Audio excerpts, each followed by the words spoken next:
पीछे वाले लोग अब तक सुभान अल्लाह नहीं बोल पाए हैं। अगर आप भी मदीना शरीफ जाने के ख्वाहिशमंद हैं तो हाथों को उठाकर बोल दीजिए सुभान अल्लाह। इसलिए कि जो लब पे मदीना मदीना रहेगा, भंवर में न उसका सफीना रहेगा।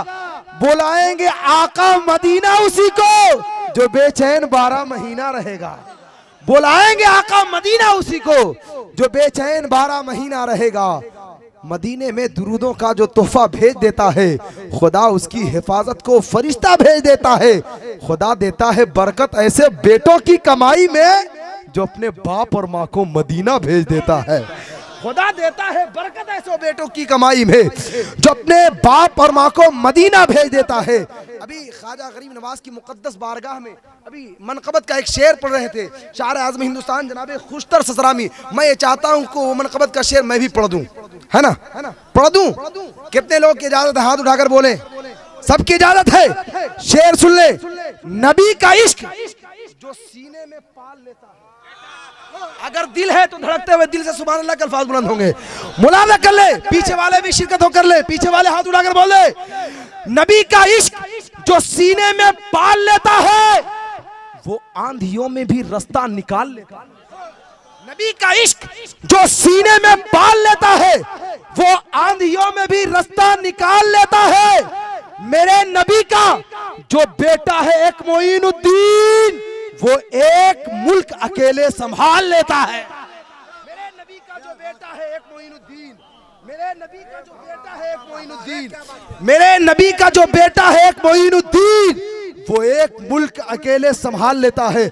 आज ये सोच रहे हैं। देखिए शायर आज़म हिंदुस्तान जनाब नसीम सहरगावी ने जब इनाम दे दिया है तो समझ लीजिए शेर अच्छा नहीं बल्कि बहुत अच्छा शेर निकला है ना। आप लोग भी तरफ कर बोलिए सुभान अल्लाह। ये समझ रहा है कि हिंदुस्तान हम चलाते हैं, लेकिन एक शेर सुनिए। न तुम चलाते हो दुनिया न हम चलाते हैं, खुदा के फजल से शाहे उमम चलाते हैं। अरे ऐसे तो चहारम के महफिल में भी हम नहीं बैठते हैं। आप तो उर्स मुकद्दस में बैठे, तलब कर बोलिए सुभान अल्लाह और बुलंद आवाज से बोलिए सुभान अल्लाह।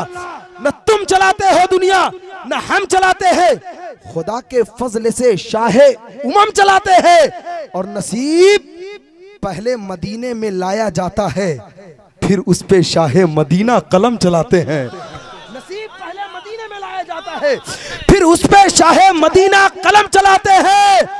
और मज़ारे ख्वाजा से आवाज आ रही है यही, अरे ये मुल्क तुम क्या चलाओगे हम चलाते हैं।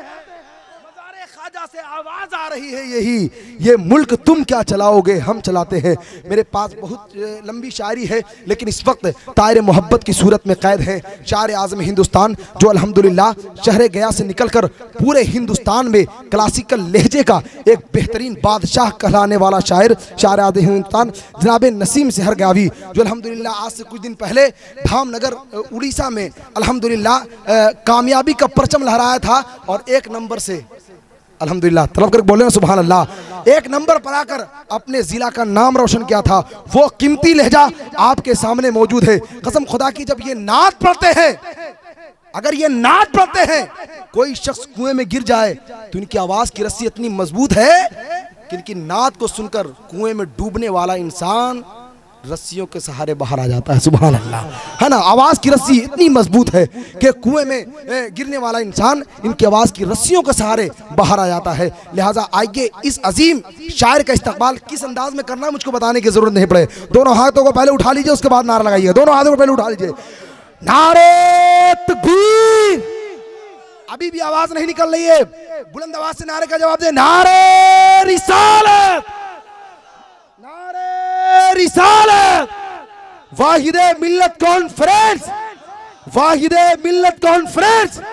नारे तकबीर, नारे रिसालत।